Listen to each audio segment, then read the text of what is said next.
Welcome, everybody, to the first ever ReelTok Awards ceremony. 2022 has come to an end. It is officially 2023. Happy New Year to everyone. Hope you had a safe, fun New Year. Hope 2022 ended great for you. 2023, we're starting you off on the right note with our official award show. We received over 2,000 listener voting submissions, which is honestly, I don't know what you guys are expecting. This is way more than I was expecting to get for ballot submissions. So huge shout out to you all for coming in clutch, putting in your votes, helping us make this really just a collaborative awards show. You know, ReelTok, we want to be with the community. We don't want to just be up here saying what we think the best are. So it's what we think plus what you guys think all come together for our first ever ReelTok Awards. We have great 17 categories here that we're all going to help present. You know, we're all dressed nice for the occasion. It's a not a black tie event, but it's a business casual at minimum event here. So we're all dressed, ready to present these awards. Anything you guys want to say before we get kicked off with the first ever ReelTok Award Show? Just 2,000 entries is cracked. And the amount of people who posted their votes on TikTok and stuff like that, there was so many. Yeah. So many. That was really, really good to see. Just big thank you to the people that supported. Good year of movies. Definitely some highs and lows of high school football. But good year of movies. What? You don't know that joke? Egg ball every time. That's the stick of it. No. But I do appreciate Seth giving that shout, though, because I did, definitely, like, all the people that post on TikTok, that was so awesome. Like, I feel like every time I logged into the app, I would see I was tagged in a new video of people going through their votes and submissions. And that's just so awesome to see, because we pulled this podcast together just, 3 months ago at this point, and to already be at the point where people are, like, that engaged is just super awesome to see. So without further ado, let's get right into it. This is the first ever award show, like we said. We'll be doing this every year once the new year hits to recap the year in movies. Hopefully next year we can either do a live stream or do this like where we're all together in person, or maybe we do it live in person somewhere with people attending. That'd be pretty sick as well. But the first award we are going through is Best Director. So like I said, this is the award winners here are based on all four of us here, all the four co-hosts, as well as the 2,030 listeners who submitted their voting ballots. The winner for Best Director of these nominees, we have Charlotte Wells, The Daniels, Damien Chazelle, Park Chan-wook, and Martin McDonough. And the winner for Best Director for the first ever ReelTok Award Show is Charlotte Wells for After. No. And this is also kind of fun because we don't really know. We don't know. Yeah, I should say that. So basically, how this works is I have the master list of all the votes of every, I have the winners and everything, ranked in order for every award.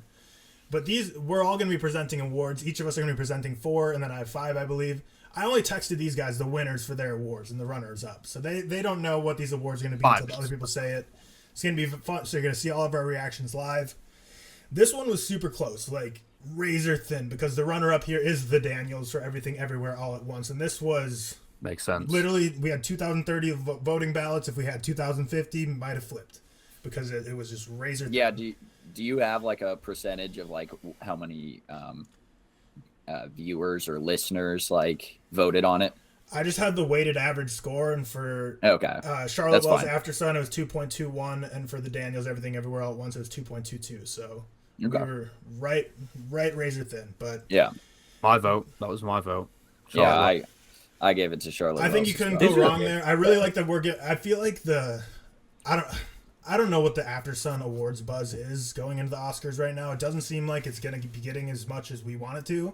So at least the ReelTok Awards are shouting it out, because I really don't think Charlotte Wells, unless something crazy happens, is going to win an Oscar. We know who's winning. She might not even be nominated for Best Director. It looks like Spielberg or The Daniels. Spielberg be the runaway for so I'm happy that both us as well as the listeners voting in the ballots gave Charlotte Wells the award. I was a hater, per se on Spielberg's The Fabelmans until I watched it. He's a good director. Don't get me wrong, but I'm 900% sure he's getting nominated and going to win because of his name. Yeah. And that kind of frustrates me, because that's not the best directing job of the year. It simply is not. It's a good movie, and I really, really liked it, but And going off the Fabelmans, Fabelmans, Charlotte, if you're listening, we appreciate you, Charlotte. We do. She's listening. Yes. And I thought Cam was about to drop some Charlotte Wells slander when he was so did I for a second.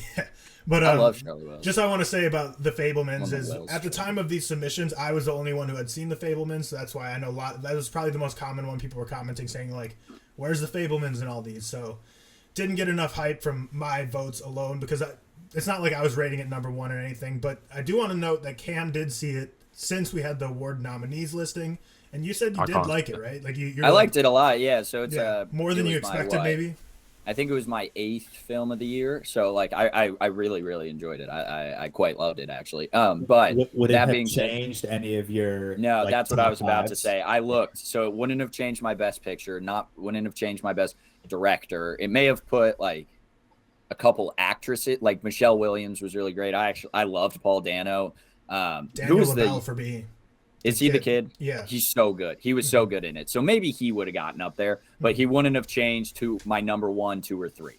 So he didn't and make with it those on that. two, me and George not seeing that as well. Right. Yeah. So I don't think it was like crazy to snub it. But just because I feel like that was the most common. I did see that. I saw that comment a lot. There was quite a few comments. So I just want to address the Fabelmans, and that's good that you said that because now 2 people have seen it, but we're not really rating it number 1 or 2 in anything that would have pushed it into the nominees category. Yeah. Yeah, it wasn't going to get put on like Best Picture. Like it's a good movie, and I understand why it's going to get nominated for an Oscars Best Picture if they do 10, right? You guys said they do 10. But I don't know. Not for mine. Not for my top 5, and that's what we did for this. Anything else we want to mention on Best Director winners, Charlotte Wells or the runner-up for the Daniels? That was my top 2 that I expected it to be honest. I expected it to be. Everyone that posted on TikTok mentioned that it was her directorial debut, obviously, which I did not think a lot of people would take into account. It does add something, though, doesn't it? It's crazy that was her first ever film. Yeah. And one last note: does that do the opposite for the Oscars? You think when it's a directorial debut? Do you think that maybe works against them? Yes, 100%. Okay. We know how the Oscars works. 100%. Oscars are like half. Yes, they were really good, and half like hey, they're also exactly. So it's It's just kind of annoying. But. All right, Cam, I'm going to kick it over to you for your first award nominee. All righty, let me pull up the picture. I'm sorry, I wasn't necessarily as prepared because I didn't realize I had to read the nominees. This is probably the easiest award under the sun. Yeah. So next up is the best visual effects. Sorry, and this is what I was going to say. Yeah, best. Visual of course effects. It is. This is what I was going to say before. I tried to write like stand-up jokes, like how the like Oscars have, like how or just like Dundies and how the Oscars. Stand-up jokes are hard, man. I'm not a stand-up comic. I'm just a make fun of you person comic. So no stand-up jokes. I have one, but it's not very good. Maybe I'll bring it out later. Yes. But the nominees for best visual effects were Avatar: The Way of Water, Everything Everywhere All at Once, Guillermo del Toro's Pinocchio, Nope, and RRR, with the winner being Avatar: The Way of Water. Wow. Yeah, I mean, the runner-up was Everything Everywhere All at Once. If Avatar: The Way of Water doesn't win Best Visual Effects here or at the Oscars, that movie should just quit. Makes $20 billion, doesn't matter if you don't win Best Visual Effects, because that's the movie right there. The motion capture on the water was enough to win this visual effects award. Like that's all they needed from that movie. I have nothing to say about it. Shout out Mad God. Shout out Mad God. Yeah. Shout out Mad God. They deserve to be in there. But so since I have the master voting list, it was all of our number 1 picks were Avatar, and 98% of the fan vote was Avatar. So wow. Who's that 10%? 2% even. Well, it was just like split up against Everything Everywhere All at Once and just scraps for the rest of them. But Everything Everywhere All at Once was the runner-up. But yeah, like I said, there's a couple awards here that were like somewhat runaways, but this one's the only one that was like slam dunk home run. Yeah. Don't even need to ask people who's winning. It's gonna game over. Unless you're a true James Cameron hater, you're voting for Avatar regardless what you even thought of the movie. Yeah. Like you're just going to. It's if it has one thing, it's his visual effects. It is legitimately the movie. You're voting the lock. For it. It's the lock of the century at the Oscars. I will never watch the Oscars again if it doesn't win visual effects. And I love, like, that's not to take away from like Everything Everywhere All at Once is visual effects. It's just how good Avatars were. Avatars just that's that thing. It's Avatar's thing. Yeah, exactly. Yeah. We don't have to settle too much on that one though. For sure. Yeah. But a seamless transition here would be that when I was first getting into like film more so than just like watching film, saying, do I like this, yes or no, when I started actually like trying to analyze it, look into it more seriously a few years ago, the first thing that like always was confusing to me is like visual effects for cinematography. Like I'd watch the Oscars and be like, how do you differentiate between the two? So George, you're presenting best cinematography next. If you want to give like a quick sentence on what you would say is the difference to you between visual effects and cinematography, and then read off those nominees for us. Man, put you on the spot. Yeah, put me on the, I don't know who you think I am. I'm no movie expert. Neither am I. So the difference I would say is cinematography would be the shot selections. So you look at something like Banshees of the Inisherin, and they have these wide landscape shots. I'd consider that a cinematography shot. Visual effects are technology rendered. What they're doing and how they're moving this film forward with updated technology. Avatar: The Way of Water, the CGI water being the best example of that. So let's get right into it. The best cinematography nominees: All Quiet on the Western Front, Avatar: The Way of Water, The Batman, Banshees of the Inisherin, Decision to Leave, and The Northman, which is just an absurdly tight race. And to my surprise, and also to my very happiness, the winner of Best Cinematography is All Quiet on the Western Front. Okay, I don't mind that. Yeah, that's fine. I am very happy. And the runner-up is The Batman. That surprised me a little bit. Not Decision to Leave. I thought Banshees was going to win this easily. Truly. I thought Decision to Leave was going to win. Like I said, I think it's an incredibly tight race. I think all of these are just brilliantly rendered films. They are technical masterclasses. Decision to Leave is beautiful, but I think just imposing a war film on screen and making it look as real and raw and dirty as All Quiet on the Western Front did. I love that it won. It's a lot of people say it's the only war film since 1917. That's incorrect, but it is absolutely the best. Who said it's the only? I don't know. Yeah.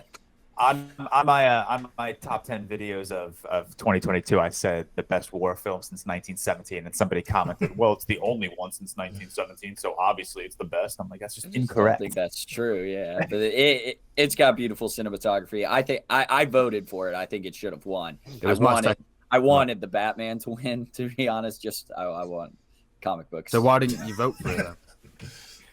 I thought I wanted the Batman to win, but I thought All Quiet on the Western Front had better cinematography. I'm a moral man. Yeah, I just like I just want comic books to win awards, dude. And this is where I thought the Batman could have picked one up, but it's fine. Yeah, I'm a moral man. I'm not going to vote from my heart. I'm voting from up here. Yeah, it's okay. To add on to what George said, though, like perfectly. That's exactly what I think as well between visual effects and cinematography. Like cinematography to me is just like the shot selection. Like what does it look like? What's the camera doing? The landscapes it's showing. How beautiful is the shot selection? Whereas visual effects is like the CGI, the technology, like you're saying with Avatar. Like when you think like all the comic book movies with all the effects that are just clearly just green screens and nothing until they go back in the editing room and put in all these effects. That's why I think for visual effects. So that's why like for me, Avatar was like a shoe-in for visual effects. Cinematography, I think it was my last place vote. I think it was a couple other people's last place vote as well, just because like Decision to Leave, the Batman, all those Banshees had this much better like shot selection than Avatar, because Avatar was more focused on the visual effects, as it should be, because they're spending billions of dollars. Billions, yeah.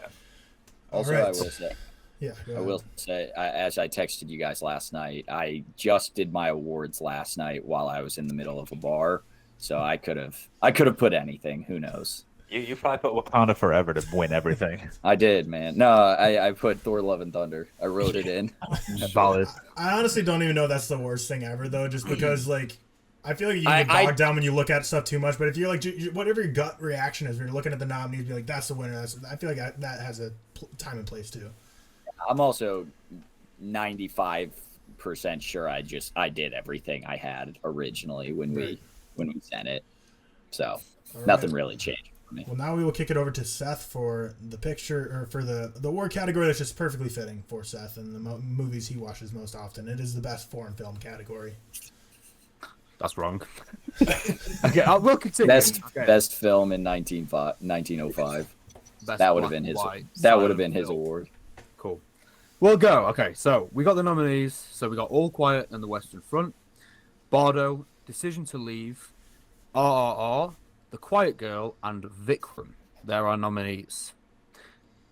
In runner-up, All Quiet on the Western Front. Yeah. That's okay. Winning, easiest decision. We've got Decision to Leave. Yeah, that was mine. That's a deserving win. I will say in my 2022 rank, Decision to Leave is 4, All Quiet on the Western Front is 5. So I would not have been upset with those flip-flopped at all. Yeah. Yeah, I'm happy to see Decision to Leave pick up that award just because I feel like, for the listener vote, I feel like that's one movie that a lot of people, like, let's just be honest, way more people have seen All Quiet on the Western Front than Decision to Leave, especially our listeners. I mean, it's a Netflix movie versus a movie that it's still pretty inaccessible. It's still limited. Yeah, so, still limited. It's on Mubi. It's on Mubi. So the fact that Decision to Leave was able to pick up a win here, I'm very happy about. Yeah, I'm very happy. I will say maybe I should be a better person and watch more foreign film because I watched 3 this year and they were all in my top 10. That disgusts me. To be fair, I haven't seen. I'm a bigot, dude. I'm from Central Indiana. Fair play. I haven't seen Bardo yet. I got up on Netflix like the other day, so I'm going to watch that. I know people say that that's got some of the best cinematography of the year, so I will have to check that out.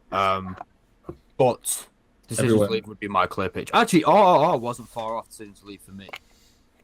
And then All Quiet Front wasn't far off. They were all in my top 15. Yeah, they were all in my. All 3 of those were in my top 10. I got a lot of DMs and comments saying I need to watch Argentina in 1985. Yeah, 1984. I just heard about that movie. And I only heard about it like 2 weeks ago, so I was like, well, too late. I've watched quite a bit of foreign films this year, and it's been a very solid year, and I still haven't seen stuff like Close, like EO, because again, those ones are so like they're literally impossible. Like, even if I wanted to pay money to see it, like there's no way I can watch them. The Quiet Girl, we still can't watch unless you bootleg it. Yeah, right. You can even I got The Quiet Girl like 6 months late. Yeah, later than Ireland did. So it's because that's such a small budget, limited release, isn't it? Yeah, and so most people won't see it. Just leading into our next category, you can't listen to the Decision to Leave score on like Spotify or Apple Music. Really? That's interesting. It is so infuriating. Is it something to do with like Park Chan-wook's distribution company? Because Old Boy is like one of the hardest movies. You can't listen to any. It's so infuriating. I don't know why. Weird. But you can watch Old Boy on Mubi. I think Old Boy is on Netflix now. It on Mubi? Or am I thinking of Memories of Murder? It's on Mubi. Old Boy's on Mubi. Oh shit! I might give it a rewatch before I lose my 90-day free trial. Nice. Oh yeah, watch it. Did you sign up with me to that, by the way, Cam? Huh? Did you sign up using mine? No, I just did like the night. It was 3 months free trial. Whatever. Yeah, I mean, like I'll maybe use yours, but 3 months free trial I feel like was fine. Support your friends. That's all I'm gonna say. Moving on to best score. Stacked category, honestly. Very good scores here. The nominees for this category are All Quiet on the Western Front, Babylon, Banshees of Inisherin, The Batman, Black Panther: Wakanda Forever, and Decision to Leave. So we have 6 stacked category here. Six great nominees. One of these nominees didn't even make the short list. Obviously, The Batman not making the short list. One of the biggest topics of discussion over the past few weeks. But the winner for the ReelTok Awards of Best Score, The Batman. Yeah! It should be. I don't mind it. The Batman got the winner. It was in the top. It was a top 2 vote for all of us. And then the audience vote, it was number 1. For me, my number 1, as well as one other. Or no, I was only supposed to put this as number 1, but this is the runner-up. Babylon was the runner-up here for Best Score. So 2 great scores there. Probably the 2 I've listened to the most out of these. Babylon was my categories. So. Yeah, Cam was trying to get people to play the Babylon soundtrack at the New Year's party last night. No one wanted to play Voodoo Mama. Bullshit. I listen to movie scores for everything. I'll pop in headphones at work, at the gym, when I'm just walking to the supermarket. So replay value is something I weigh so highly when talking about movie scores compared to like other categories. I've listened to the Batman more times than any other movie score this year. Have you listened to it more times than you've watched it? That's the question. Yeah. Easily. You've watched it like I've watched it 6 times. 20 times? Yeah, I've watched it too many times, but I've listened to that score countless times. It never fails to just move me like crazy. Babylon, though, I haven't stopped listening to that score. That was my runner-up. Maybe if Babylon had come out months earlier and I had more time to sit with that score, it may have been my number 1. And obviously, with Batman being left off the Oscar shortlist, Babylon becomes my number 1 pick to win the Oscar. But yeah, those are my top 2, and they are so fucking unbelievable. Yeah, Well, yeah. Go ahead, Cam. There are pros and cons to doing the award, January 1st day of like that. The Oscars have been sitting with, they do it February. Yeah, they've been sitting with these movies for a while, but and the fact that half the films aren't even out here. Like that's also fair. Yeah, sorry, Babylon, The Whale. But I do still like that we're doing. I like that we're not just because this also provides like when Oscar nominees come around, we can do a whole other rundown of like who we want to win the Oscars. No, I agree. I agree. It's not like Oscars hold my beer. Our awards are more important. It's like a nice 2022 wrapped. But I like what we're doing with it. Great it's just scores there are pros and cons.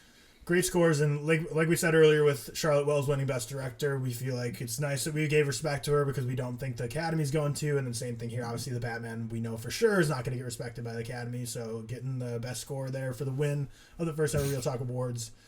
And we're also not a group of 80 old people voting on these movies. Yeah, exactly. We're excluding me, probably. Yeah. Maybe me. Including you, who's from the 1920s. Yeah. And we got the fan votes involved, so this is like an Oscar / People's Choice Awards. Exactly. Yeah. Cam, you're up. Best animated film.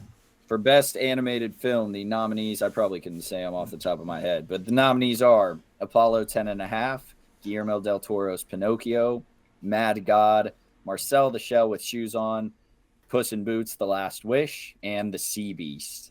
I'm going to do it like Seth. The runner-up for the Best Animated Film from 2022 is Marcel the Shell with Shoes On. We know what winner being Guillermo del Toro's Pinocchio, which is fantastic. Puss in Boots snubbed after watching it.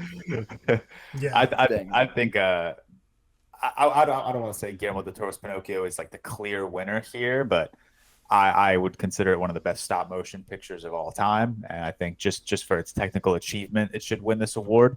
I'm really happy. Technical achievement, Mad God, Bill Tippett is up there. Yeah, Mad God. I agree. No one's seen Mad God. That's also true. Like 6 people have seen Mad God, but I'm also very happy that Apollo 10.5 got a little nomination there because I really enjoyed that.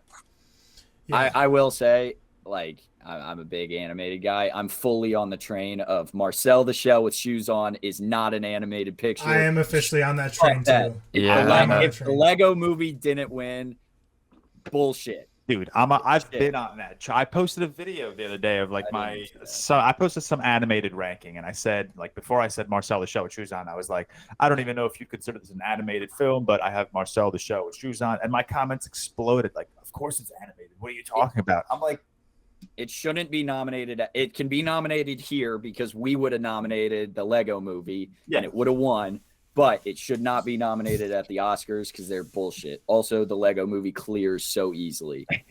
Marcel the Shell with Shoes On was pretty good though. Yo, Ken. The Lego Batman clears the Lego Movie. So not true, but the Lego Batman movie is pretty close. I do. Does the Lego Batman movie clear Marcel? Yes. Not as easily, but yes. IMO. Pretty easily. One other honorable mention to the best animated films though is because Cam, you also saw this week Puss in Boots: The Last Wish, and it lives up to the hype I gave it. Right, like it was a genuinely very good movie. It's got like a 4.2 on Letterboxd. It's my number one. It's my number one of the year. And is it? Yeah, I told you that. Yeah. What did you rate it? Huh? What did you rate it? I gave it an 86, and then I dropped Pinocchio to an 85. Oh, yeah, I was going to say. So both are 4.5. 4.5 for you. Yeah, nice. Right on the cusp, but they're both fantastic. Like they're both amazing. I would just say, like, I think Puss in Boots was a little bit better.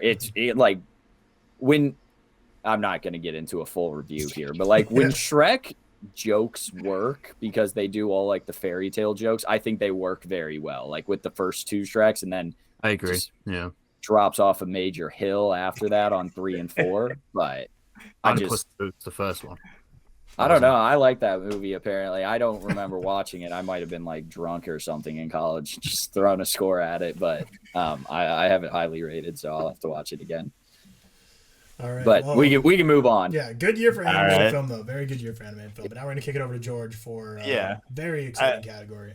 Excited. Well, coming off of a good year for animated film, I will say I think this is a relatively subpar year for comic book movies. So here are the nominees for Best Comic Book Movie of 2022. We have Matt Reeves' The Batman, Ryan Coogler's Black Panther: Wakanda Forever, Sam Raimi's Doctor Strange in the Multiverse of Madness, James Gunn's Guardians of the Galaxy: The Holiday Special, and Michael Giacchino's Werewolf by Night. The runner-up, I don't think there's a surprise here in the top 2, is Black Panther: Wakanda Forever. And the winner, I wonder. And the winner of Best Comic Book Movie of 2022 is Morbius. So sorry. That is correct. It is, without a doubt, The Batman. I don't think this was a relatively strong year in comic book movies. DC League of Super Pets was snubbed. I will say that it was snubbed in the animated category as well. But overall, Werewolf by Night, Guardians of the Galaxy Holiday Special, they're great specials, but again, they're 45 minutes. They're not feature-length films. We included them just because these are our awards and we can do whatever the hell we want.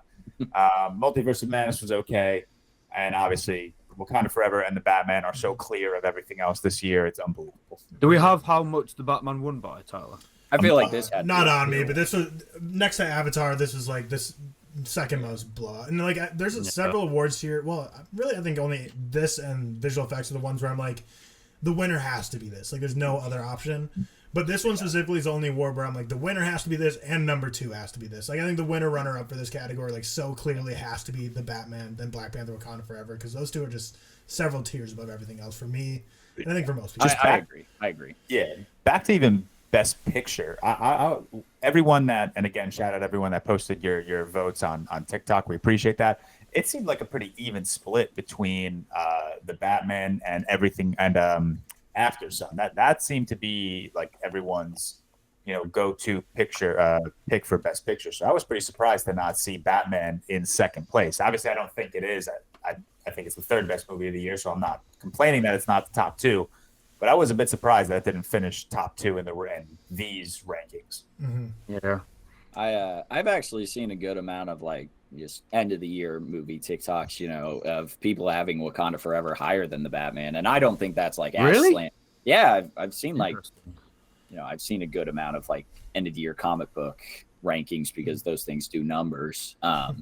But you look at the ratings, it's not actually, on like most of the sites, they're not that far apart. No, I mean, I don't have them that far apart. I mean, it's like, that's fine. I really enjoyed Wakanda Forever. I think it's like, it was one of the best movies of the year, in my opinion. Call me crazy, but I think but when it's like that's why I moved The Batman back up to a 5. Because really, I didn't care. I was doing my rankings yesterday or whenever, and I was like, I have so much anxiety about putting these because I was trying to get them perfect, and then I was like, fuck it, I don't care. What is it out of 100 now? 95.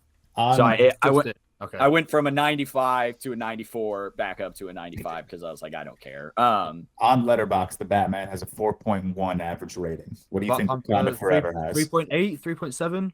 Okay. 4.2. I think it's 3.8 because I screenshot it yesterday. It's 3.7 now. Oh, damn. That's not that far off. Like it's not. But it also surprises me a little bit. For me, I think the Batman clears Black Panther: Wakanda Forever for me. But like if I saw a list that had Black Panther: Wakanda Forever over The Batman, I wouldn't like drop my jaw or anything. No. I'd be like, okay. How many views for each? Oh god! You don't have to look. Don't worry about it. We can move on. A lot of views. Yeah, exactly. We'll move on to the next category of best horror movie, and I'll let Seth obviously go over all the nominees. But I do want to say, like, for best director, how everyone said like Steven Spielberg, Fableman snubbed. Best horror movie was easily one of the other most buzzworthy ones. People are very upset that X, Pearl, and Barbarian were all left off.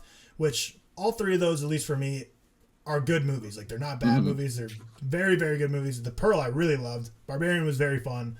So definitely we're not like snubbing it. I just think A, I think it was a solid year for horror as a whole, and B, there were so many genre blending horror movies this year that are like horror comedies, horror thrillers that like if we snub some other ones, people would be like, well, where's that one? Like, and then we'd have to, like Cam was saying with anxiety over rankings, we'd be like anxiety over like, well, do we consider this a horror? And then if we consider this a horror, we can't consider it like. So I think what our horror nominees are that Seth's about to go over are very solid. But yes, we do acknowledge X, Pearl, and Barbarian. I don't think any of us have anything really negative to say about any of those films. So I think I let the team down with Pearl. Obviously, that doesn't come out here until like March.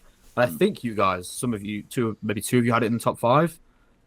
So maybe I was the one who let off the nominations there, but I didn't have it in mind. Oh, did you not? And I will say to the Barbarian, we got a lot of comments about Barbarian, and I understand it. I said this during our review, and I'll say it again. I really think Barbarian is more fun to talk about than it actually is like that good of a movie. I had it in my 5.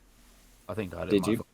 Yeah, because I actually think it was just so different than a usual horror film that it just I enjoyed it so much. That's the point. It was a crazy year for horror, and like Tyler said, when you have movies like The Menu, that it's maybe not a horror, aren't traditionally a horror, but it is technically genre. It's under the genre as a horror, isn't it? Yeah, it's the our ratings are getting a little wonky, and then a lot of people were commenting that you snubbed this, and that from these awards. We're a sample size of 4 people, and we had to take into account like all of our rankings and kind of like mutual agree on a system to best pick these nominees. So that's how we did it. Yeah, it's fine. Give us the nominees, George or Seth. Sorry, me. Sorry. Yeah, I mean, I know like most people I'm definitely in the minority here. I didn't enjoy a lot of the horror this year, but I know a lot of people did. I actually only had 1 horror film in the whole year above a 3.5. No, 2 actually. 2. I'll get on to them in a second. But the nominees we've got: The Black Phone, Bones and All, horror, romance, drama, whatever. Yeah. Fresh, Mad God, The Menu, Nope, and Watcher. In terms of the winners, at runner-up, we've got Luca Guadagnino's Bones and Nicely All. done. That's good pronunciation, George, but it was good. That was good. That gets my seal of approval. And at number 1, not everyone loves it, but a lot do. We've got Jordan Peele's Nope. Yeah. That one surprised me to see that one win, to be honest. It surprised me to see that one win. It's quite divisive. It is quite divisive online. Nope is one of those movies where I put it at like an 83 at the very start of the year. When did it come out? Like it came out this summer. July, this summer. Yeah. So 6 months ago, we'll say. Put it at like an 83. And since then, like I said, tons of anxiety. I've been ranking a ton of my movies basically shifted down. That's the only one that I've like kept exact. I think I shifted it up actually. Because have you rewatched it? Just watched it. Yeah, I didn't. No, I didn't rewatch it. Sorry, I rewatched a lot of clips of it and like interviews with Jordan Peele and stuff about it. So I think that like kind of benefited. I also think it's quite divisive calling it a horror. I think it's sci-fi, but I get when people say it's horror as well. It's one of those films that fits into it. The scary part of it is in the barn. That shit was scary. Yeah, right. Nope was my number 1 horror movie of the year. But again, if it were up to me, I don't even know if I would have nominated this as a horror movie. Like Seth said, I think this is more of a science fiction thriller. It's like like how Jaws. There's so many it fits into. It's like a Jaws. It's a genre blend, we'll call it. But it is a very polarizing movie. I think it's funny that the reason I love Nope is the reason I see a lot of people hating Nope. I love it because it pays homage to, Jaws, Close Encounters of the Third Kind, Signs. It pays homage to a lot of these classic films. It really brings back the spectacle of cinema. And I saw a lot of people hate on that because they just think it's imitation. They think it's mimicry. They think Jordan Peele is being lazy. Personally, I don't think Jordan Peele would go that route of just blatantly copying movies. I think, if anything, he was just doing it out of respect, and that's just absolutely what I loved about this film. Did we have Smile nominated? I'm sorry, I forgot. Bro, that wouldn't have been. That have been on my top 5. You want to know my number 1, George? I didn't. Nope. For me, wasn't downgraded. I think that's fine paying homage to other films. I don't get when people slaughter. It's so weird. Unless it's completely derivative where it is like you are copying exactly the same shot, which you didn't.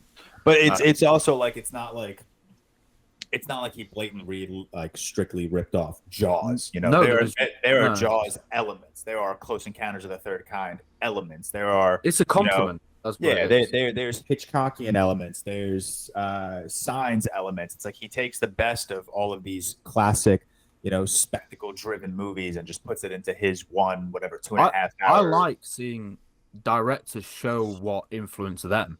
I'm sure you guys do too. The only thing let Nope down for me was I just didn't like how much social commentary there was, and I think that let down the narrative. But I will agree, it's a visual spectacle and it pays homage to great films. Nope is one of them where it's like I was so disappointed that I didn't love it, but I also completely understand why so many people love it because I think it's a technically very, very good film, just not for me personally. Tyler, what did you have, Nope? Oh, you said it was. I don't know. I have it at like an 8.5 out of 10 or something, but it's relatively low because I have the menu above it. I have Bones and All above it. So is it just in that Watcher above it, the Black Phone above it? So yeah, for me it's just Watch? Wow. I had Nope very high, but just so many things over it. My number one of the year was Watcher. I love really. It. Yeah, I need to watch this film, man. You guys. Yeah, it's so I really like it. It's still not. I think Seth will really like it too. I can't even rent it on anything yet. Literally nowhere. Like it got such a limited cinema release here. It's ridiculous. I genuinely think you'll very much enjoy it, Seth. It's my number 3 horror movie of the year behind Nope and Mad God. Interesting. Yeah. Haven't seen Mad God, so I'm not going to comment on that What's one. Mad God? A lot of movies that like I don't know. I texted you guys and I was like, I'm not putting this in because it's not horror. I don't know. I don't remember if I ended up adding them or not. Like the menu is like it's in that category, which kind of frustrates me with categories, because it's I get scared of everything, and there's not one part of the menu that like was scary. But do you get scared at Shaun of the Dead or Zombieland? No. Well, exactly. Would you not call that a horror comedy though? I would call it a horror comedy, but then I don't like it being in like the best horror category. I don't know. I actually agree. Put it in a horror. The menu, I don't category. see anything like menu. I just see a drama comedy. If anything, the menu has 3 genres listed on Letterboxd: horror being the 3rd, comedy being the 1st, thriller being the 2nd. I think IMDb also listed as horror, which is usually a little more horror for Letterboxd. Not respectable, but for me, if like IMDb lists a genre, I'm gonna say it's that genre. Letterboxd adds some films have like 6. Yeah, I get where you guys are coming from though. Like for best horror, you want it to be like a true horror, but I also kind of enjoy the inclusivity because like for these things, like we don't have best comedy, best action, so like stuff like the menu and stuff like that, like it wouldn't even be nominated for anything else. So at least its name's getting out there because it didn't end up winning. So yeah, no, that's fine. I'm totally cool with it being on the nominees. I think I remember commenting and saying like I wasn't gonna put it in mine, but yeah. Also happy to see Bones and All get runner up because as you guys know, I love that movie. A lot of really stupid discourse going on about that movie on social media this week.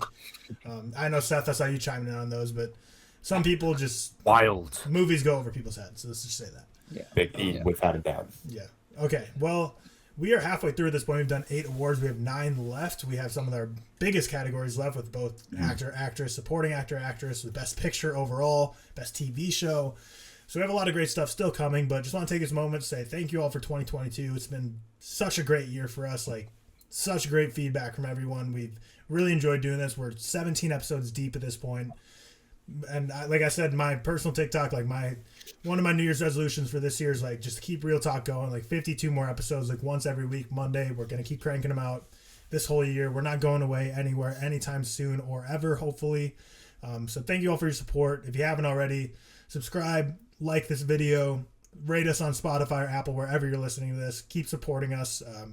We truly do like see and try and reply to as many TikToks and Instagram stories and tweets as possible. It's definitely like the most brightest thing in my days, like seeing people just like tweet tagging all of us, being like best podcast out there, like Happy New Year's to all you guys. Like we have really truly like the coolest listening base of any podcast on the planet, and that's for sure. And we saw it this week with how much you guys showed up for voting on these awards. So can't thank you guys enough for all your support.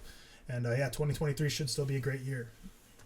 And for our halftime show, Mr. Cam Walsh 27 will hum Voodoo Mama from the Babylon soundtrack. I did that in my review, man. It went on so long. I know. It went on so long. I love it. That video did pretty well, honestly, like for my standards. It was like 24 seconds in. I was like, when is this man gonna stop? I was like, why? Yeah, I could have gone on longer, honestly. God, well, yeah, we'll end the halftime show there. But just quickly about like Babylon, like one of the quietest majorities I've ever seen for a movie, because all I ever see is wild praise, but the ratings are not going up on averages on like Rotten Tomatoes or IMDb or Letterboxd. So like the majority of people that hate her are like so quiet, like they never say anything. Like I just don't hear them anywhere. I can really understand. God, I'm not going to review it. I can understand the hate, but I think it's great. We'll be talking about it in either next episode or in a real quick, but yeah, we'll continue on. We could. It still has a Hear me out. 3.8 on Letterboxd.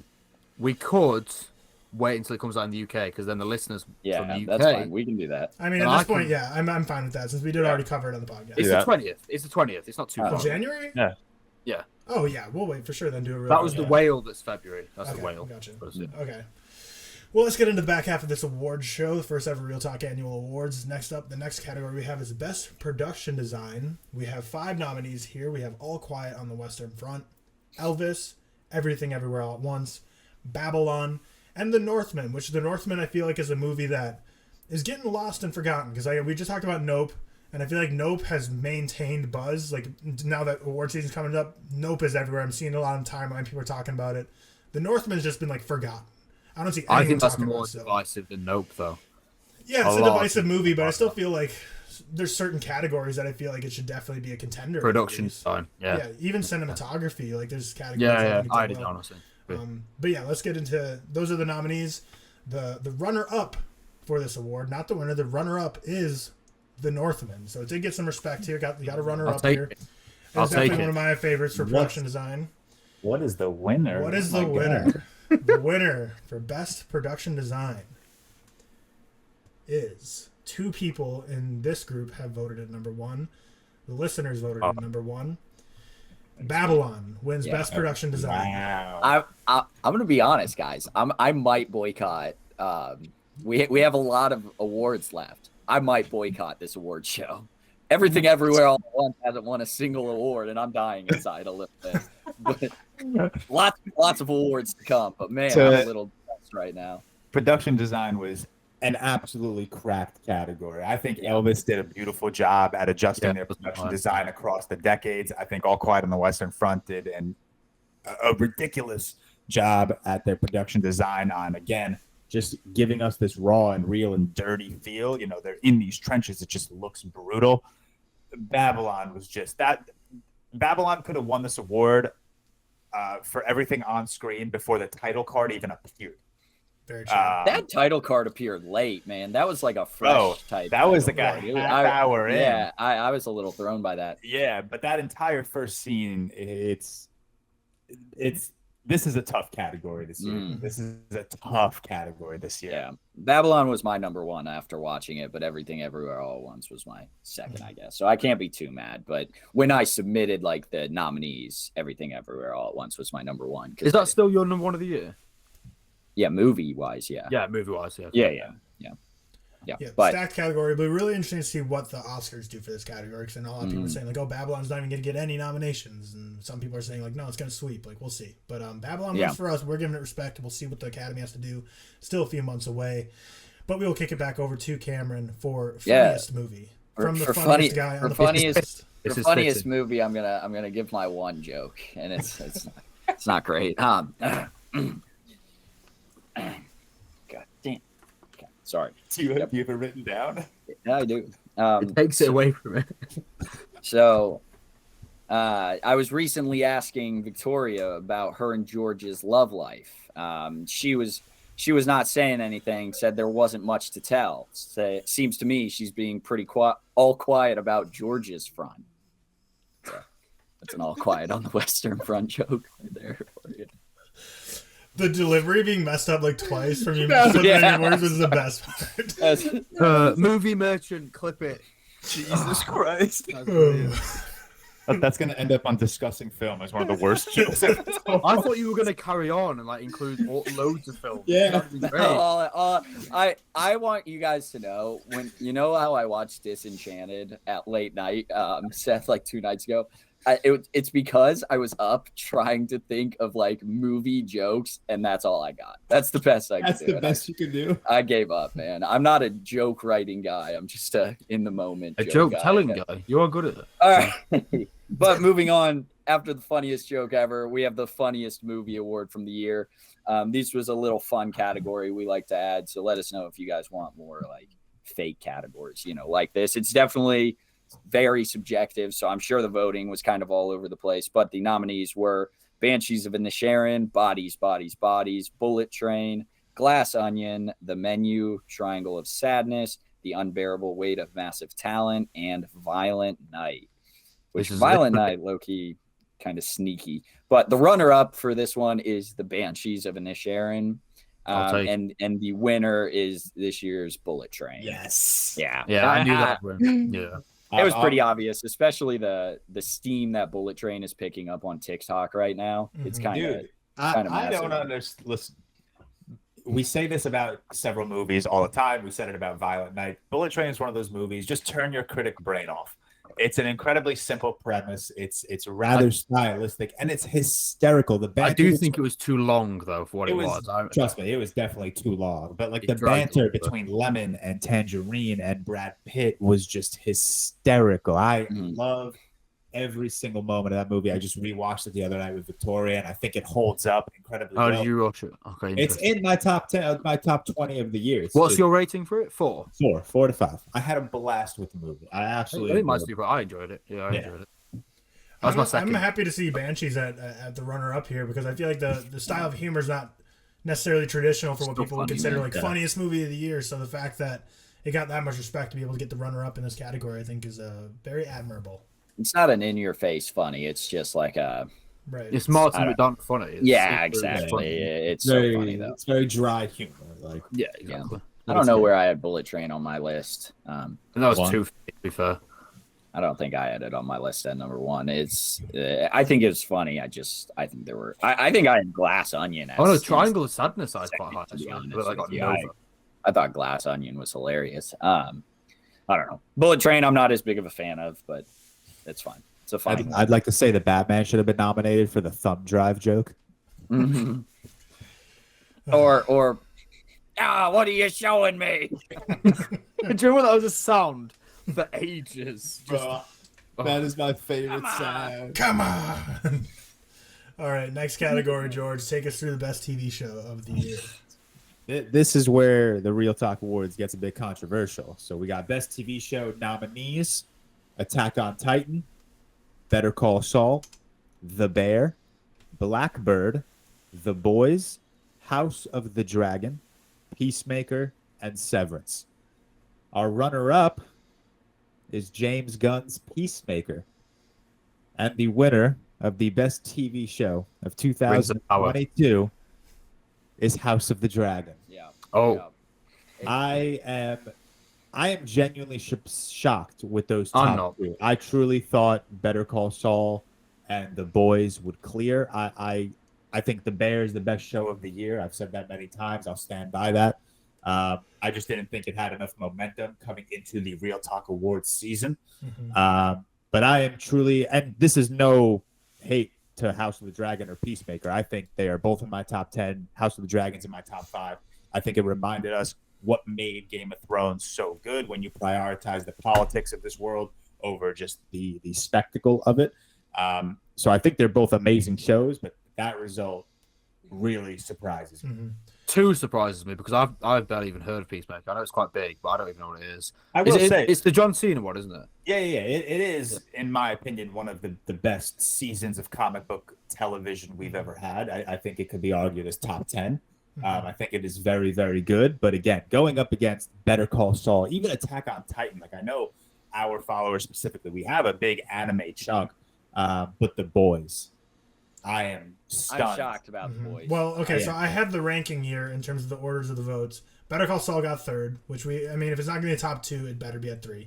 That's surprising. But The Boys, however, was at 1, 2, 3, 4, 5, 6th place out of 8 is what The Boys finished in. Wow. I thought everyone loved what that. What I'll say to that is just kind of on our part,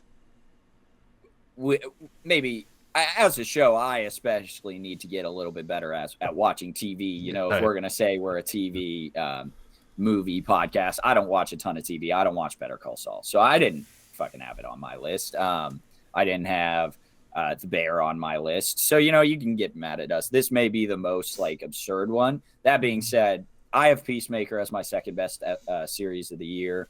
I think it's better than The Boys season 3. I don't think it's better than The Boys season 1. I think that's like some of the best TV. But like this season of The Boys, I think Peacemaker was better than. I have it above House of the Dragon. I think it was really good. So I'm happy to see it in the runner-up spot. I rate it pretty highly. So yeah, I don't say yeah, go ahead. Go for it. I was gonna say I have a lot of friends who are heavy Marvel fans at this point that are just like so out in the DC universe, just because I mean DC universe, even before all this craziness, hasn't given people many reasons to stay around. So they wouldn't even give Peacemaker a try. Like, dude, no, I'm not watching like DC universe show. Had to convince them a lot, and everyone who I've told to watch Peacemaker genuinely wasn't just like that was good. They were like that was like really really good, fantastic. Like very much enjoyed it. So even though it's like a comic book show, people would be like, oh, like these comic book movie lovers put in the top 2. No, like Peacemaker genuinely stacking it up against these shows. Like while you could argue like Better Call Saul, The Boys, and stuff, like Peacemaker's not like a wild pick here to be a runner up. So happy to see it get recognition. Yeah, and all I was gonna say is not nominated, but in my personal top 10, shout out Andor again. Oh yeah. Just want to shout it out. My 6. I think it's my 6, so I couldn't nominate it. It was in my personal top 10. I don't think I nominated it because we just nominated our top 5s, but just shout out, big shout out. I would like to apologize. I nominated one show because I've seen one show this year, so I apologize. I do not watch TV shows. I am sorry. What was that one show you watched? Was it House of the Dragon? House of the Dragon. Because we were going to do a real quick that we never did. Yeah. Well, no, I actually wanted to watch House of the Dragon, though. That was I really enjoyed that kind of work. Fantasy, isn't it? So. But I mean, again, at the end of the day, this is the ReelTok Awards Show. We love having listener engagement. We have 20% of these votes are based on the listeners, but if it's the only show we all watch and we all genuinely enjoyed it, it is the ReelTok Awards Show after all. So House of the Dragon absolutely deserves to be the winner of us 4. Yeah, I really liked it. I mean, it's good. Like, it's not like it's a bad show, so it's good. I was very. It's not like Doctor Strange and the Multiverse of Madness winning best picture. So I think we're okay. Right. All right, Seth, you want to take us away with the best screenplay? Yes. So we got 5 nominations for the best screenplay. George is sitting eagerly. So nervous. Charlotte Wells' After Sun. Martin McDonagh's Banshees of Inisherin.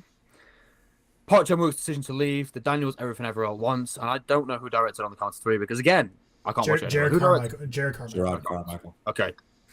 So, patiently waiting. In runner-up, Martin McDonagh's Banshees of Inisherin, which upsets me, but it's okay.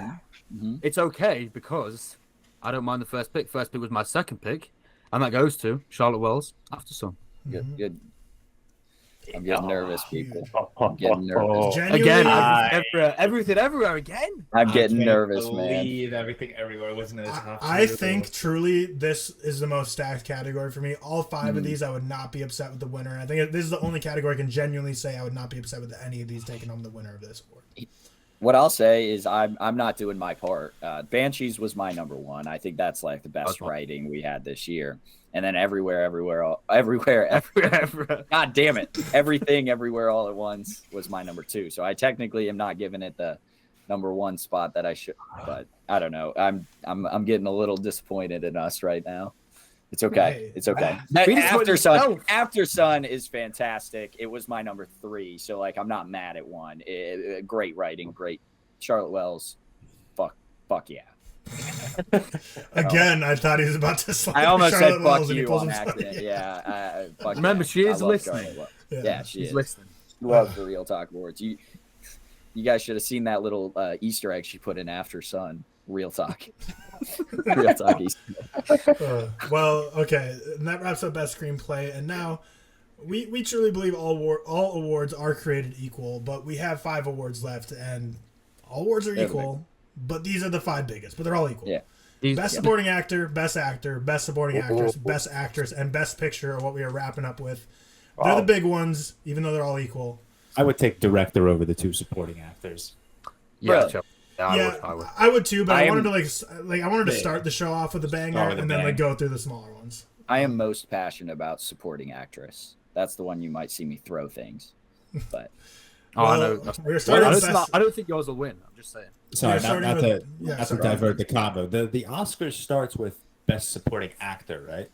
Really? Oh, I thought they changed it. Not an Oscar guy. I've never watched it. Not an Oscar guy. Well, so the last couple of years, the Oscars have not done every award televised, but this year they're back to doing it. So I think that'll change whatever we're used to for the last couple of years. Tiny fucking better. Yeah. Best Supporting Actor, we have great nominees here. Absolutely great nominees. We have Barry Keoghan from Banshees of Inisherin, Brian Tyree Henry from Causeway. We have Christopher Abbott from On the Count of Three, Ke Huy Quan from Everything Everywhere All at Once, and Ralph Fiennes from The Menu. The runner-up for the award of Best Supporting Actor is Barry Keoghan from Banshees of Inisherin. I'll take it, even though that's not the Banshees person I picked. That's my bet. That's my second. Brendan Gleeson snubbed big time. Give me my top two, baby. Best Supporting Actor, the winner. It's obvious. Ke Huy Quan for Everything. Yeah, that was my number one. I truly think going into the Oscars that is a shoe-in win. I really wanted Christopher Abbott to get that runner-up. I knew he wasn't going to win, but I really wanted him to get that runner-up. I'm surprised at how low Ralph Fiennes was for The Menu. He's my number one. He's still my favorite supporting actor performance of the year. But number 5 for two of you. And right in the middle of the fan vote. But the listener votes is number 1 for Ke Huy Quan. 3 of us gave him a number 1, so he was not a complete runaway here because Barry Keoghan did very well in the votes overall, but still like a very strong Who didn't win get here. Who didn't get what? Here, I can't remember his name. I gave Ralph Fiennes number 1. Oh, did you verify? Oh, right, interesting. Okay. Maybe I don't. We can talk about after supporting actress. I'll say what I'm gonna say, so you can move on. Okay. Well, I guess it's to me. Sorry. But yeah, it's to you now for best actor. Yeah. So best actor, a lot of good nominees. Great nominees. Starting with nervous here. All right, so the best actor nominees are for the ReelTok Awards 2022: Austin Butler, Elvis; Brendan Fraser for his performance in The Whale; Colin Farrell for Banshees of Inisherin; Diego Calva for Babylon; Park Hae-il for Decision to Leave; and Paul Mescal for After Sun. And also, I will say, sorry to steer it before the winner. Diego Calva, like another one that he still got nominated, but it may have been something like when we gave our nominees, we hadn't seen Babylon except Tyler. Luckily, he was still nominated. He wouldn't have been on my top 5 anyway. So kind of like the same as the Fablemans. Just Diego Calva just catching a stray randomly before you announce the winner. Sorry, that was my little rant. Sorry, I was just. No, I don't. Yeah, that was my little rant. So the runner-up is Brendan Fraser for his performance in The Whale, and the best actor winner is Austin Butler in Elvis, which I hate. Neither of my nominations were top 2. That's annoying. I think those are the 2 favorites going into Oscar season. I think the only reason Austin Butler may not win it is because Rami Malek just won like 2 or 3 years ago, just won for Freddie Mercury. So I don't know if they're going to want to just continuously give these biopics. They do like a biopic, though. Which Austin Butler's performance bodies Rami Malek's bodies. Not even close. He was great. I don't want to say he was my third. He absolutely. I rewatched Elvis like a month or 2 ago. Really? I surprisingly rewatched it. Yeah, I surprisingly think it holds up. I still hold it at a 3.5 out of 5. I didn't lower it or raise it. I think he's my number 1 going into awards season. I would have loved Paul Mescal to get that number 2. Paul Mescal was my number 1. He was my number 1. I would have loved him to get that. He got number 3 as in the voting. So he's where did my boy Colin come? Last. Number 4. Okay, who's last? Park Hae-il. Park Hae-il. I don't think enough people saw Decision to Leave to give he was great though. He was really. He was very good. Really good. He was. I think that was just like an all-time award listing off by Cam, though, to be like, thankfully Tyler included Diego Calva in the best actor nominees. Yeah. However, I don't know what I was trying to say. I don't know what I was trying to say, but I just meant like What if he's listening? Like the he might be listening as well. I kind of just meant like, even if like we all didn't see them, we would have nominated them if they were that good. You know, like the Fabelmans not being nominated for Best Picture is like, it's because the one person who saw it at the time like didn't think it deserved the Best Picture nomination. But Diego Calva, who the one person at the time had seen it, like Tyler, you thought he deserved it, so we put him in and then let us all see it before doing the actual size. George, do you have one nice thing? That's more so what I meant. Sorry, George, do you have one nice thing to say about Diego Calva so he continues listening to the show since Cam just bullied him? He's a handsome man. Listen, I agree with Cam that I did not see Babylon prior to having voted for Best Actor. It would not have changed my Best Actor vote. He would not have been in my top 5. That's not saying he wasn't amazing in the movie. I think he was fantastic. I think he had one of the better breakout roles of the year, right there with like Stephanie Sue and Everything Everywhere All at Once. But yeah, it wouldn't have changed my top 5 for Best Actor. I would not have nominated him. No disrespect to him, Diego. If you're listening, you were amazing. I love you. Thank you. Yeah. Shall we just get to Best Supporting Actress?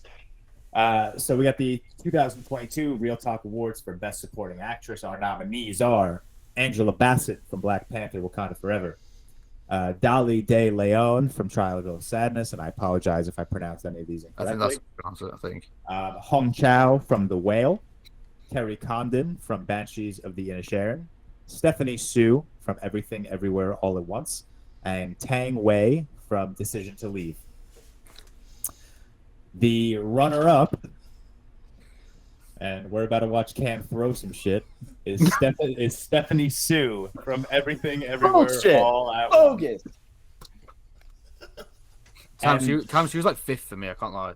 And the winner of the 2022 ReelTok Awards for Best Supporting Actress from the Banshees of the Inisherin is Kerry Condon. She was actually my second. She wasn't even my first, so I can't do it. Tang Wei, shout out Tang Wei, but Kerry Condon is definitely the second. I'll take it. Stephanie, when Tyler texted me that result this morning, I was like, wow, that is crazy. Stephanie Sue is my number one. What I was gonna say earlier. What's up? I was just gonna say that I'm waiting for Banshees to win something like you were waiting for Everything Everywhere. Yeah, Kerry Condon was my second, so I'm not like too mad about it. She was my second. If it makes you feel better, Cam, I think Stephanie Sue is a runaway for the Oscar. Good. Like without a doubt. Do you think? I think the supporting actor and actresses in Everything Everywhere All at Once is kind of what makes that movie for me. I think Michelle Yeoh is fantastic and could win a ReelTok Award for Best Actress. I don't know, but I think they are like the standouts of that movie and kind of what make it for me, and that's just why I feel a little passionate about it. I don't actually care because I don't know them, but the character of Jobu Tupaki, played by Stephanie Sue, it's one of those like movie characters where when she's on screen, it doesn't matter how acclaimed of an actress Michelle Yeoh is. It doesn't matter if she's the secondary character in the movie. She is the main point of focus. She steals every single scene she is in. I think that's one of the biggest reasons why she was my personal pick. You know, I think Tang Wei in Decision to Leave was amazing, but she's not stealing the scene the way Stephanie. Do you not think so? In Decision to Leave, when she was in a scene, I think she was. Like... I think the two leads in Decision to Leave were so equally amazing. Yeah, maybe. Maybe that's just deflecting my want to pick her.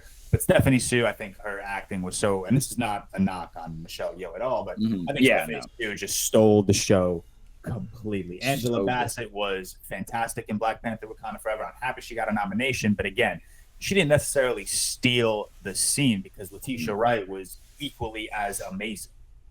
Yeah, well, so when I said our first award for Best Director, said that was so close between the Daniels and Charlotte Wells. This, however, was the closest voting in an award. So the runner-up was Stephanie Sue for Everything Everywhere All at Once, and for the ReelTok host, we had 2 people give it first place. 2 people gave her 4th place, and the listener vote 3rd place. Wow, 3rd place from listeners. For Kerry Condon, we had 1 first place, 1 second place, 1 3rd place, and 1 6th place. Wait, Tyler, you gave Kerry Condon first place? I gave her 6th place. I didn't give her first. I gave her first. Who the fuck gave her first place? Did I give her first place? I definitely gave Stephanie. It must be Seth. I took the names off. It must be me, but I thought I gave Tang Wei first place. But listener vote first place Carrie Condon. I get it. Which was the most surprising thing I saw.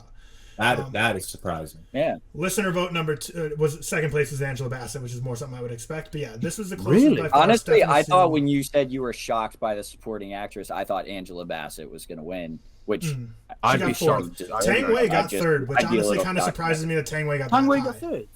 Yeah. I'm surprised with Tang Wei. I'm surprised. I'm Not many people see very, that. I'm very happy with it. But yeah, the amount of people that I Yeah. think haven't seen Decision to Leave, especially from our voters, I think that could have picked up a couple of more awards. She might have got first if more people had seen Right. it. Yeah. Well, yeah, because Hong Chow was also awesome. She had a great year as well as a supporting actress in The Menu and The Whale. But Dolly De Leon, I think only Seth and I have seen.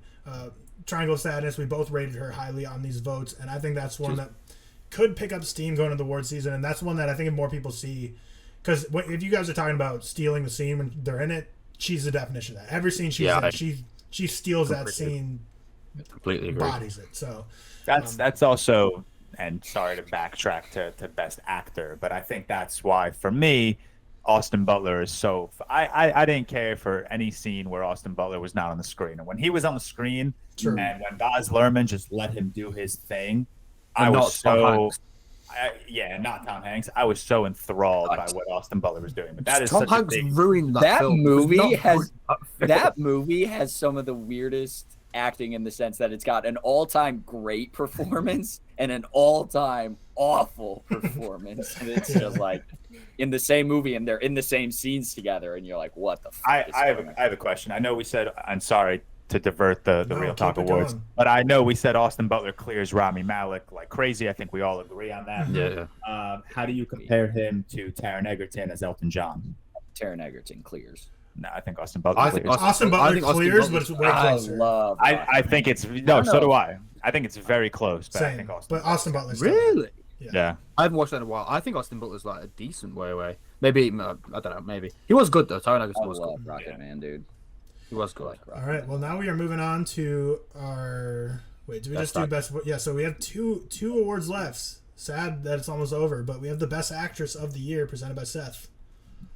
Yes. So we have the nominees: Ana de Armas from Blonde, Kate Blanchett from Tar, Jennifer Lawrence from Causeway, Michael Monroe from Watcher, Margot Robbie from Babylon, and Michelle Yeoh from Everything Everywhere All at Once. A good lineup. Very good lineup. In runner-up, Kate Blanchett from Tar. No. Which surprises me, because that's not even out here yet.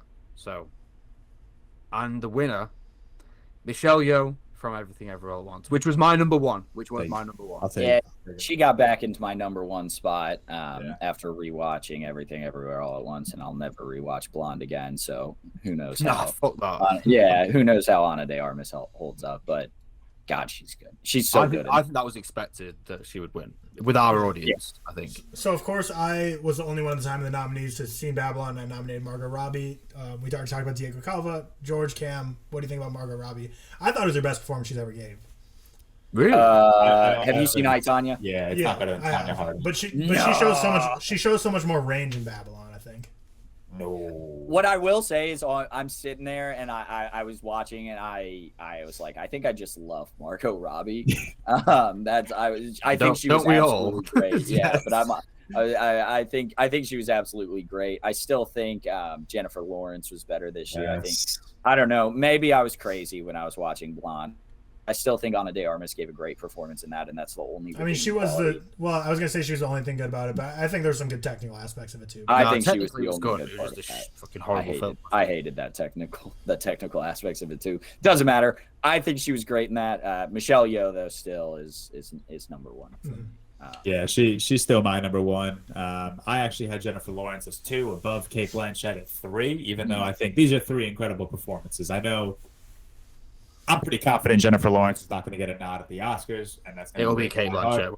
And I think Kate Blanchett will end up. I think winning she's this like year's Oscars. Yeah. Tar is just the most. Oscar. Yeah, it's not an Oscar bait movie. It's just a study movie. performance, isn't It's a movie the Oscars are going to be attracted to. But yeah, Michelle Yeoh and Everything Everywhere All at Once. I think she just delivers a really heartfelt, endearing performance. She's hysterical. She's doing her own action choreography, which I think is incredible, which is just really fun to watch. Shout out Micah Monroe for the nomination. I love you. Yeah, I was gonna say. Was she that good? Would you guys? I mean, I haven't seen it. Would you guys consider her like? She is. So the last 5 seconds of the movie, she says not one word and blew me away.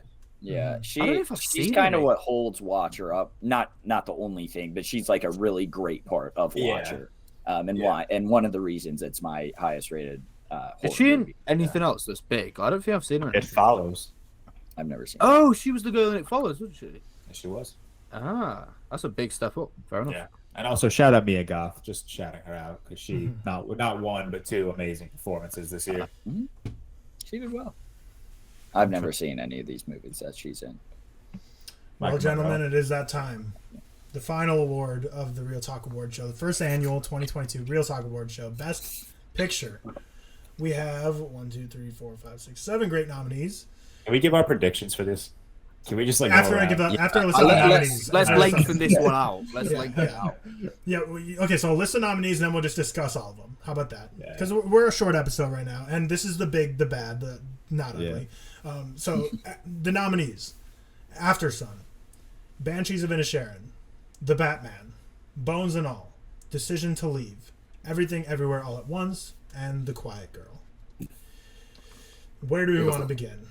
I think the winner is going to be After Sun. Yeah, I think. No, I don't. Well, again, I'm going to bring it back to TikTok. From what I've been seeing, everyone that has tagged us in the videos of them selecting, it seems like a lot of people are weighing the fact that After Sun is Charlotte Wells' directorial debut. They are weighing that very highly, which I absolutely love. I also would not be shocked if The Batman came out with this W. I truly would not. I was going to say that as well. I don't think any of us had The Batman high enough, though, to... Yeah, it was my number 3. Yeah, it was my number 4. I think it's going to be Everything Everywhere All at Once first and After Sun second. I've been thinking about this. So I'm Everything Everywhere All at Once. Tyler and George are After Sun, and Seth, you're Banshees. So even if I got the audience vote, which I'm not sure I did, to make it like a 2-2, we'll say, because no offense, I don't think it's going to be Banshees, which is my number 3. So I would love if it were. I don't know how Tyler's doing the split, maybe, but I don't know where he would go with that. But I don't think it'll be enough to push Everything Everywhere All at Once into the winner's circle. I think it will. Yeah, no, I think Everything Everywhere is going to get snubbed. I'm so bummed about truly, I truly think After Sun is going to come out with this win. I think that's. I'd love that. I think that is just really pushing right now. I'm not going to be mad about it here, but I'm going to be mad about it at the Oscars because I don't think After Sun's going to get nominated. No, which is bullshit. But coming into the ReelTok Awards season, I think Banshees of Inisherin can finish either 1 or 2. I think those are the top 2. I don't know. Cry. I don't know which order it's going to come out to. I think it's After Sun and Banshees. I'm going to say After Sun 1 and You don't Banshees think it's going to be top 2? Wow, that's a big take. I'm just saying, this is my observation. People DMing me on Instagram, the way we have our voting going. Trust me. Yeah. Okay. After Sun and Banshees are 1 and 2. Let's do it. Well, obviously, I can't give my predictions because I know the answers. Who do you think's going to win, Tyler? But what I'm going to do here is we're just going to go in reverse order, starting at the bottom, and I'll count all the way. Oh, that's a good idea. I like that. So we have 7 total nominees, and in 7th place, shouldn't really be shocking to any of us, even though we know Seth loves this movie, The Quiet Girl. Just wasn't going to have enough steam from votes. There's just simply not enough people have seen it. It's got about 7K logs. Cam, have you seen it? Wait, no, Cam. I didn't watch it. So it's just me and George. We definitely 100% watched it legally because that is an available option in America to watch this movie.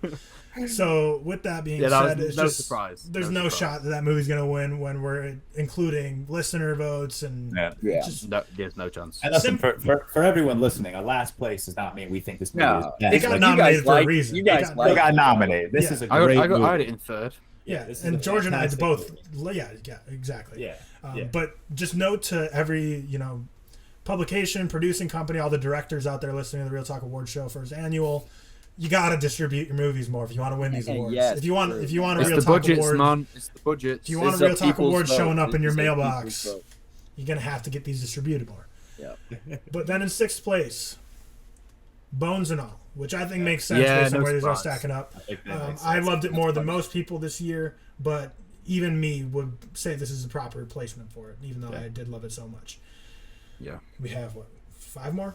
5th place, which I also think we'd all expected. I think with the top 4, we all kind of knew what it was going to be. So the 5th place, Decision to Leave. Yeah. Which, banger Mine of a film. Distribution. Yeah. It's distribution, isn't it? Again, Yep. Needs a distribution because I think a lot of people are voting. That's why, like, All Quiet on the Western Front, amazing distribution. That's why it's winning when people are talking about foreign films, stacking them up. But I do think Decision to Leave will have a lot of steam going to the Oscar season. How many I hope. people here put it in their top 5? Because it's actually 6th for me. It wasn't even in my top 5. What, Decision to Leave? Yeah, 6th. It was my 4. It's my is it? 5. It's 5. Oh, okay. So yeah, So I liked it. I loved it actually. Like I really, yeah.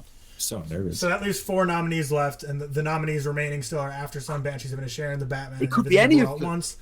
Agreed, but I think these top 4, I think we all saw it coming. These would be the top 4. No, but I mean, it could any of these 4. Yeah. Agreed.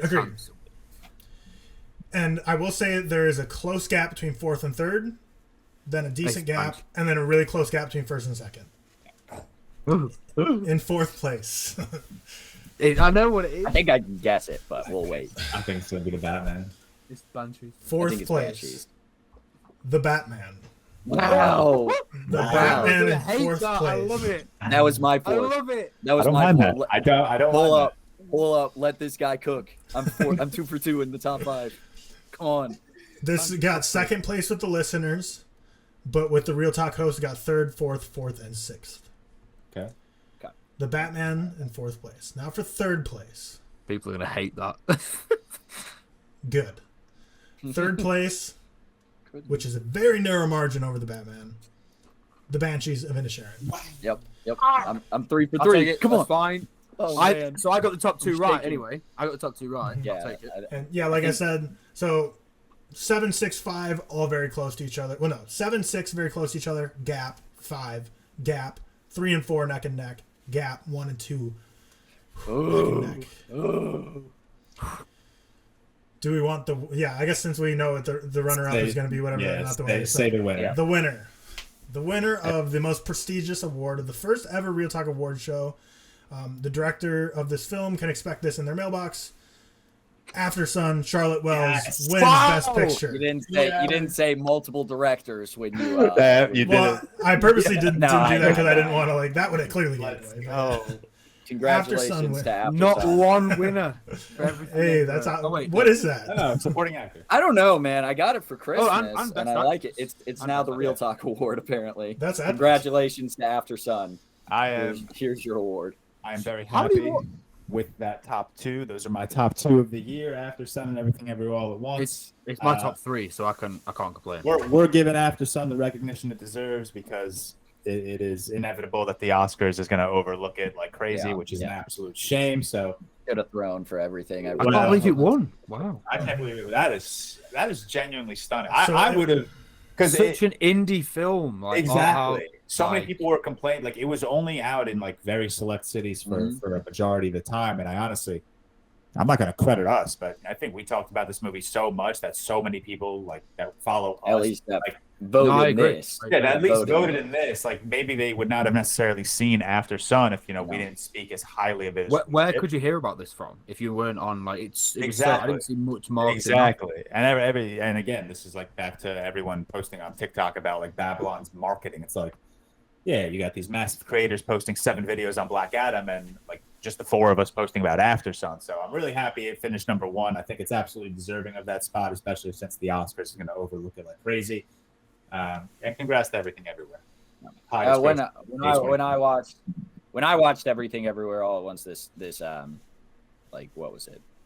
I saw it probably in March. I don't remember. Yeah, but I think it was March for you guys. I don't remember. Whatever. When I watched it, I was in awe because I thought it was one of the best movies ever, and I was like, "This is without a doubt going to be the best movie of the year." Yeah. Like it, without a doubt. After Sun came about as close as I've seen a movie come in a while. Like, What do you have it rated? Everything on your 100 scale? What do you have it at? 98. Do you have it that high? Wow. Yeah, I think I was in the same boat as Camp, except the end result is different. When I saw Everything Everywhere All at Once, I was even like, this is better than the Batman. I don't think a movie is going to top my top two. I truly thought Everything Everywhere in the Batman finished the year as my top two, especially how summer was going and like early months. Like it wasn't great. Not a lot of like genuinely fantastic movies were coming out. Obviously, I think Seth would disagree with Banshees and A Quiet Girl. But like personally for me, I truly thought Everything Everywhere in the Batman. No, I thought the same as you.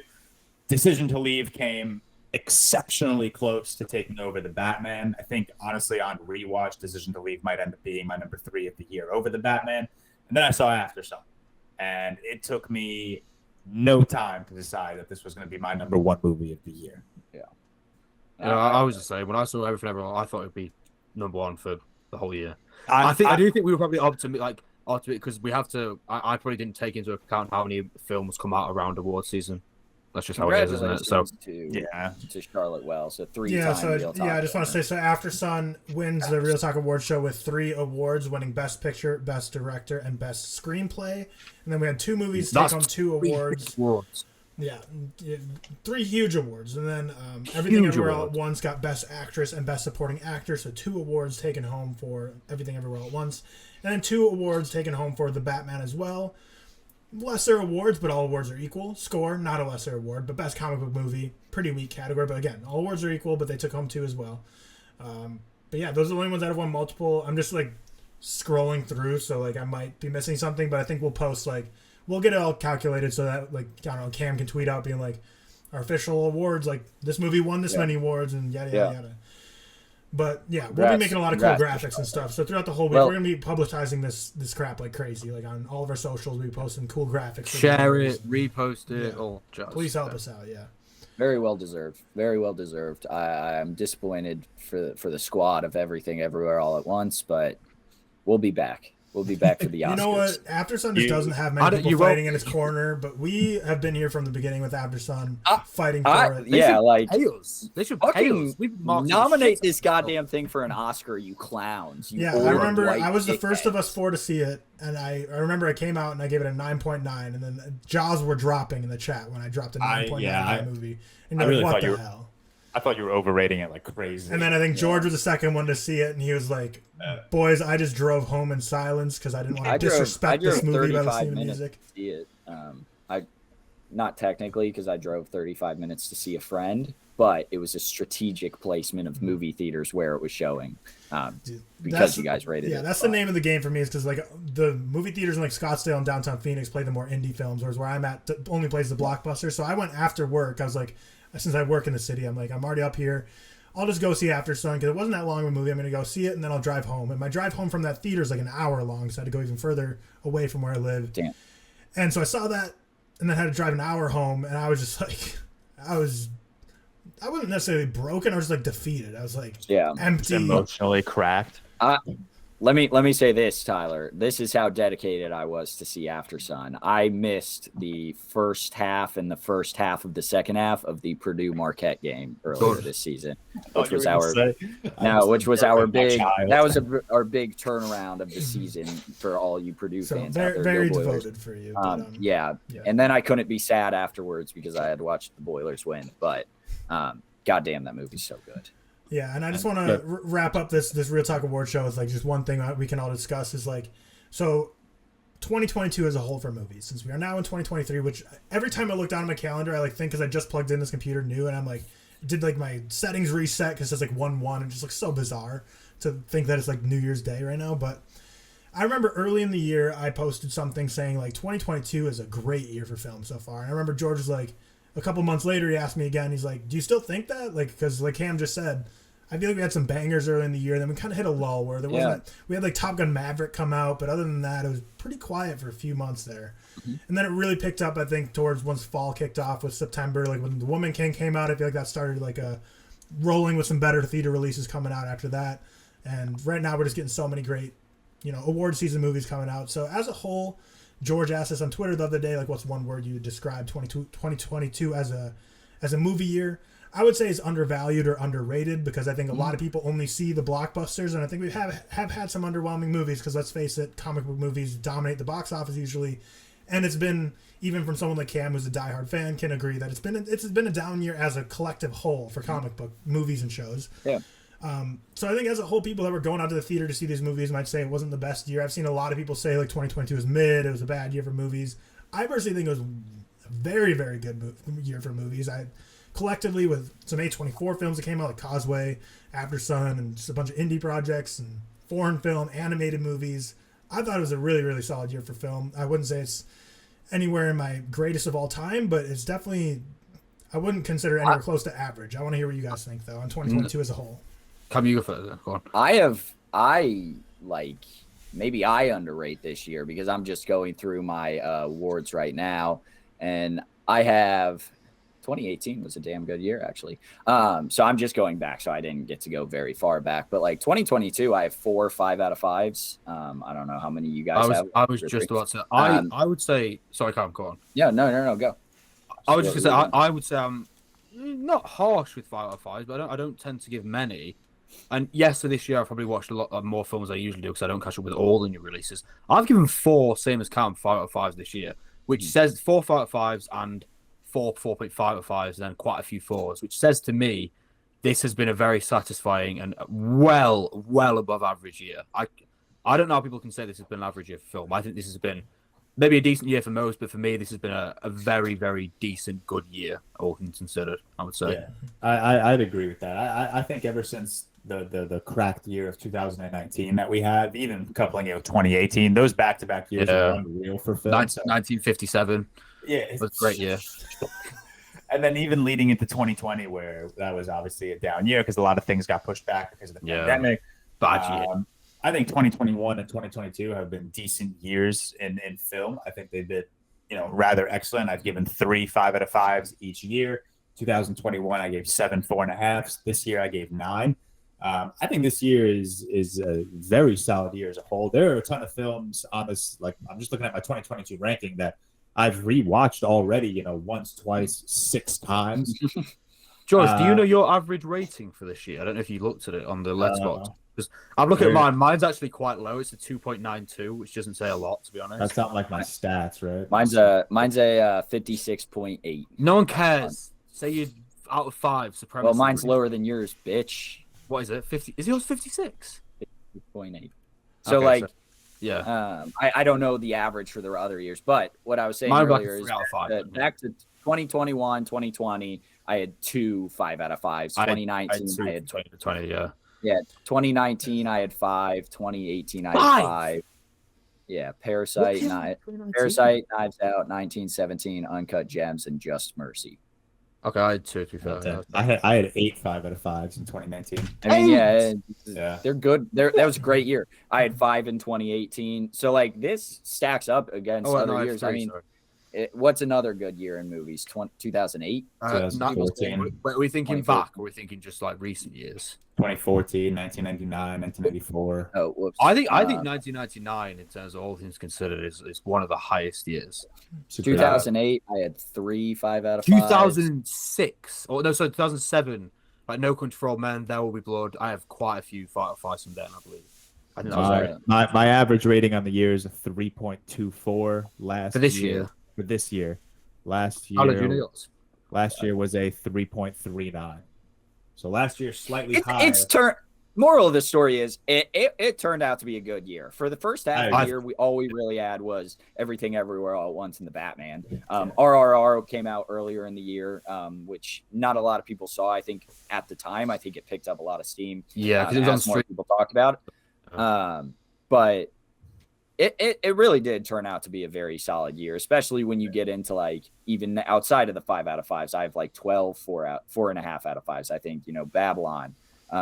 I saw also this year. It's worth noting I saw 100 new releases. That is almost double what I've. How many? Done. You cut out a little bit. 100. How many? Yeah, I was gonna say 125. Okay. Oh, I didn't watch anywhere near that many. I my 2021, which was the second closest, I gotta assume, was about 70. So I've almost doubled how many movies I've watched. We have to take that into account. Like with an average rating, most of us have watched more this year than we have. Right. I only saw 80 this year, and that's the most I've ever seen in a single year. And you guys watched I did. Yeah. I have seen. So I've logged 157 this year. 4 of them. That's so good. 4 5 stars and 24.5 stars. So what do you know what your average rating was? Yes, 5.7146. So 5.7, which is honestly crazy because like Cam, like everyone always dogs on Cam for seeing shitty movies. Like I've seen a lot of shitty movies this year. So ours were all around the same. I was honestly surprised that it's even above a 5, just because I feel like I've dropped down so many scores of movies that just were so mid. But what sucks about this year too is because I'm on TikTok and doing this pod, there are still movies I feel like I haven't seen. Yeah. And I couldn't name, like, from 2021, I'm like, yeah, I've seen that.